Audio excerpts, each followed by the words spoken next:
Fala galera, tudo bem com vocês? Sejam muito bem-vindos a mais um vídeo de análise dos editais e hoje nós vamos conversar sobre ROS, BOS, como você queira chamar, e tem muitos que ficam em dúvida, Lucas, qual que é a diferença, né? O ROS nada mais é do que o Hospital Oftalmológico de Sorocaba, que foi fundado em 95 pelo Banco de Olhos de Sorocaba. Então, eles estão aí com 30 anos de história, né? Então, você pode chamar de BOS, pode chamar de ROS tranquilamente. E como é que vai funcionar a nossa conversa? Eu te trago aqui para as informações gerais. A gente avalia se teve alguma mudança com relação ao ano passado, do edital do ano passado para esse, e aí a gente conversa também sobre a prova objetiva e a análise curricular. Beleza? Então vamos lá. Na tela para vocês, começando sobre as informações gerais, inscrições 19/8 a 17/9, taxa de inscrição 620, então teve um aumento de R$20 com relação ao ano passado. Quais são as vagas? São 11 ao todo, sendo 8 vagas de oftalmo e 3 vagas de otorrino, tá? Então é um hospital focado ali em oftalmo/otorrino. Lucas, qual que é a banca, né? A banca que está tomando conta de muitas e muitas provas, a VUNESP, isso mesmo. Data da prova já está marcada para o dia 26/10 e duração de prova 4 horas, tá? Então tá ali um quadrinho de vagas para vocês, oftalmo, otorrino, é isso que a gente tem para esse ano.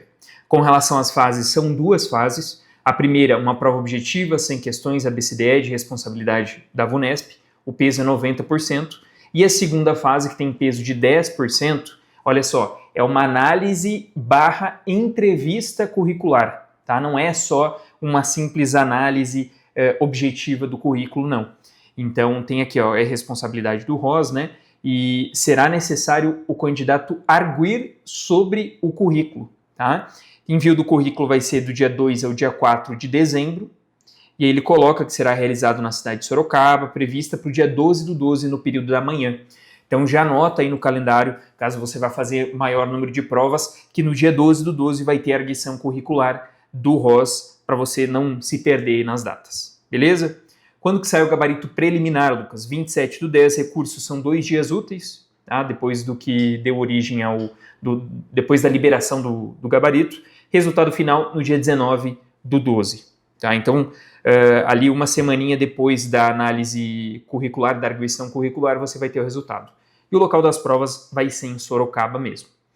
E aí, eu fiz uma enquete, inclusive, no Instagram, para saber se vocês conseguiam entender como é que era o cálculo da nota da prova objetiva, tá? Que tem um peso de 90% aqui para vocês.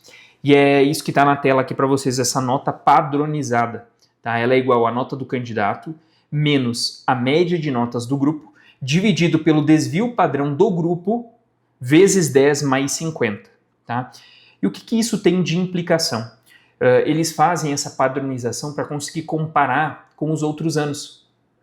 Porque, pensa comigo, é uma forma de você conseguir, se uma prova foi muito mais fácil e a média foi maior, você consegue ter o desvio padrão ali de cada situação, e consegue padronizar essa nota e comparar com os outros anos, mesmo que tenha tido uma prova mais difícil.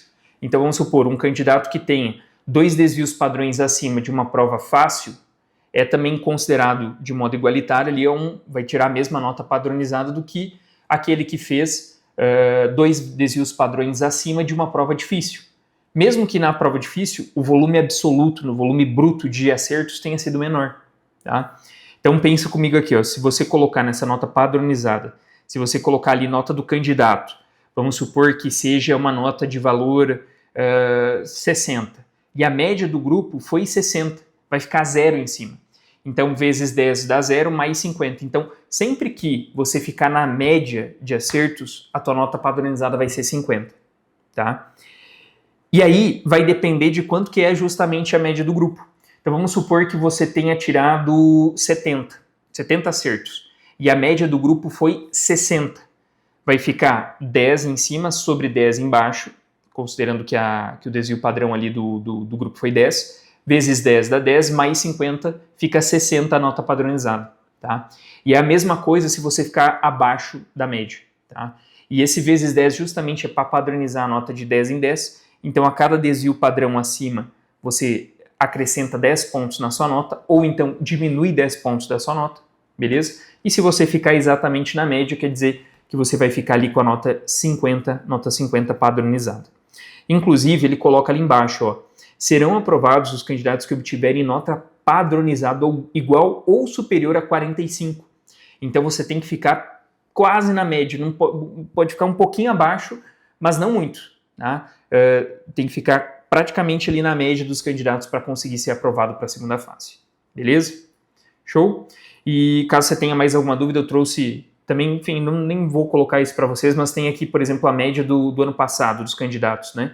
O valor de acertos bruto dos primeiros colocados foi ali 88, 86, 86, ficaram vários ali com 86, só que a nota padronizada ficou em 69,58, 67,93, 67,93. Então você vê que nem conseguiram chegar a 2 desvios padrões acima da média.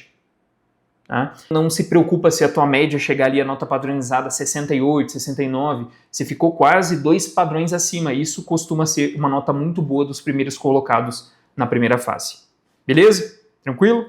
Então, essa é a nota da primeira fase. A gente vai agora entender, de forma geral, quais são os assuntos mais cobrados aqui na prova do Ross. Tá? Começando com clínica médica, na tela para vocês, diabetes mellitus acaba sendo muito cobrado.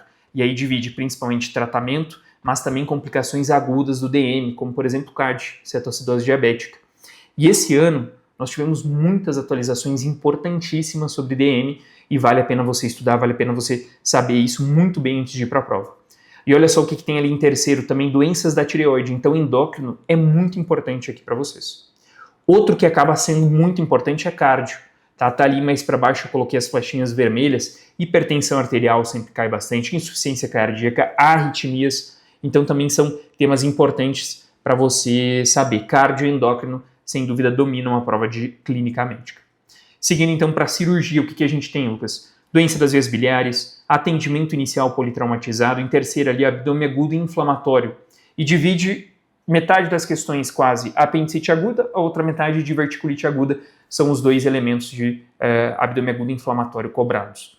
Doenças do estômago e do duodeno e de doenças malignas aqui que eu ressaltei para vocês, câncer coloretal. Tá? Foram 6 questões dos últimos anos de câncer coloretal. É uma aula que muitas vezes você deixa lá para a parte final, não revisa muito, não dá tanta atenção.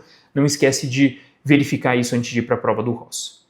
Beleza? Indo agora para a GO, o que a gente tem? Doenças na gestação disparado na frente, principalmente por doenças hipertensivas e DMG, são as 2 coisas que mais são cobradas. Assim, os assuntos mais clássicos dentro das doenças de gestação. Em segundo está ali sangramentos gestacionais, e aí você tem principalmente os sangramentos da primeira metade, predominando do que os da segunda metade. Temos também parto, e aí depois vem um pouco mais a parte de gineco em si, né? SUIDs, menorreia, IST, a parte climatério, doenças do colo uterino, câncer de colo uterino, principalmente rastreamento, e a gente teve atualização esse ano, é importante que você saiba. Seguindo agora para a pediatria, o que a prova do Ross mais gosta? Crescimento e desenvolvimento, aleitamento materno, calendários vacinais, tá? E calendários vacinais, ele não costuma cobrar outros calendários específicos da SBP, não, ele cobra mais da parte do Ministério da Saúde mesmo. Infecções das vias aéreas superiores e inferiores juntas correspondem a coisas importantes também. Então, esses são os principais temas aqui dentro da PED. E para finalizar, preventiva, a gente tem coeficiente de morbimortalidade, a parte de legislação do SUS e aí principalmente a Constituição de 88. Tá? Se for pegar alguma coisa chave aqui, Constituição de 88 sempre é uma questãozinha garantida para vocês. Beleza? Então esse é o parâmetro geral que a gente tem aqui da prova do Ross, que não é uma prova de nível de complexidade muito alta, mas também não é uma prova boba. Não vai achando que você vai ir muito bem sem estudar bastante, tá? As notas brutas costumam ser as primeiras notas 85, 86, 88, mas de novo tem aquela ideia de padronizar a nota, tá? Então não acho que você vai ir para a nota da primeira fase com 88 não, costuma ficar próximo dos 70 os primeiros colocados. Show? Com relação ao currículo, o que a gente tem? Tivemos algumas mudanças esse ano, tá? De como ele escreve isso, de como ele coloca no edital. Então presta atenção, vem aqui comigo, olha só. Item 5 fala aqui da realização da análise e erguição curricular. 5.1. A segunda fase será analisar e erguir o candidato sobre seu currículo. Então não é simplesmente pegar e fazer análise do currículo com elementos técnicos e já definidos com relação à pontuação. Não. É muito mais uma conversa e entender, conhecer você E aí eu já coloco o que mudou, porque está faltando um detalhamento aqui que eu no ano passado tinha.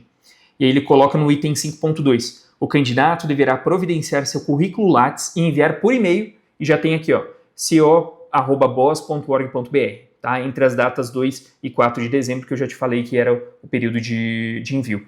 E tem que ter, ó, diploma ou certificação de conclusão, histórico escolar, certificados de monitoria, projetos de pesquisa, curso de língua estrangeira, isso aqui é importante, tá? E aí no dia 12 de dezembro você vai presencialmente lá para poder fazer essa avaliação, beleza?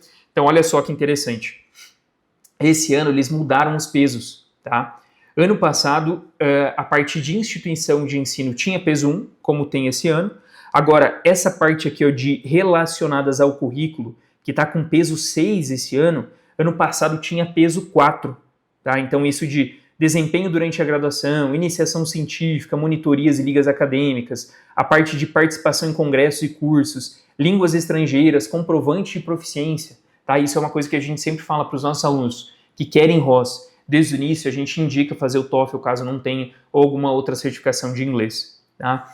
Então isso aqui ganhou importância com relação ao ano passado, tá? E aí não sei, o que você acha? Você acha que é melhor, que é pior? Porque daí vai ter um peso maior sobre essas questões mais técnicas. E a arguição, que está ali, ó, peso 3. Ano passado era peso 5. Então, ano passado, metade do currículo era justamente o momento da entrevista. A conversa junto com os chefes ali, tá? E esse ano caiu para peso 3. Coerência com o currículo apresentado. Beleza? Então, essa foi uma mudança importante que a gente teve do ano passado para esse ano. E um detalhe que tem aqui é que, como eu te mostrei lá no outro, ó, volta lá comigo. No item 5 ele coloca aqui, a segunda fase será analisar e erguer o candidato sobre seu currículo. Só que o ano passado, ele não deixava só assim. Ele colocava que ia ter, assim como, entrevistá-lo com o objetivo de mensurar interesse, comprometimento, capacidade de liderança e resolução de conflitos e conhecimento de língua inglesa. Tá? Então, eles conversavam com você na parte da língua inglesa, não era perguntar para você conhecimentos técnicos, ele não chegava para você e pedir quais são os critérios de alvarado. Não, ele queria conhecer você, né, quer saber, essa ideia de conflitos de interesse é para saber se você tem um certo manejo com relação à rotina, para saber se você não vai desistir da residência, se você não vai brigar com seus colegas. Esse ambiente da residência é muito importante, né, ter um ambiente adequado, então tudo isso eles avaliam ali na hora. E conhecimento da língua inglesa é a parte de conversação mesmo, não tem nada muito técnico assim de saber se você sabe o passado, pretérito, não sei o que, não. É parte mais de conversação mesmo. E eles tiraram isso aqui do edital desse ano. Agora, a nossa aposta é que continua sendo o mesmo padrão, sendo o mesmo formato de avaliar esses detalhes, de conhecer você, inclusive como você vai para essa entrevista. Você vai estar concorrendo à vaga ali de oftalmo, otorrino, vá bem vestido, muitos dos homens vão de blazer, vão de terno, né? As mulheres também vestido social, um blazer mesmo, também algo mais elegante, profissional, que é essa apresentação mais profissional que eles querem de você, uma postura, querem que você saiba falar bem, a parte da dicção, da oratória também vai ser avaliada. Então tudo isso é algo importante, inclusive muitos alunos saem da prova e falam, Lucas, perguntaram muito pouco com relação ao currículo, vão muito preocupados com relação ao inglês, e veem que é algo tranquilo, uma conversação tranquila, sem pegar em coisas técnicas, em detalhezinhos menores. Tá? Mas para quem se sente inseguro, não se preocupa agora, né? Você faz a prova primeiro e depois, passada a prova, faz um intensivo de algumas semanas, principalmente de conversação, para você chegar mais desenvolto na hora da prova. Tá? Então, isso aqui, eles tiraram essa parte de liderança, essa parte que tinha ano passado. Agora, quer dizer que eles não vão fazer essa avaliação? Não. Provavelmente continue assim, eles só omitiram isso do edital deste ano. Beleza? Tranquilo? Então, ó, se você quer ter esse direcionamento desde o início da sua jornada de preparação, eu te convido a conhecer a mentoria. A gente está com o processo seletivo para a mentoria do próximo ano, de 2026, abertos. Então, eu vou deixar QR Code aqui na tela para vocês, link na descrição também. Te desejo muito boa sorte nas provas. Conte aqui pra gente o que você achou do vídeo, deixa um like se você quer ter mais avaliações de editais, se você quer que a gente continue com esse trabalho. E é isso, bons estudos, até a próxima.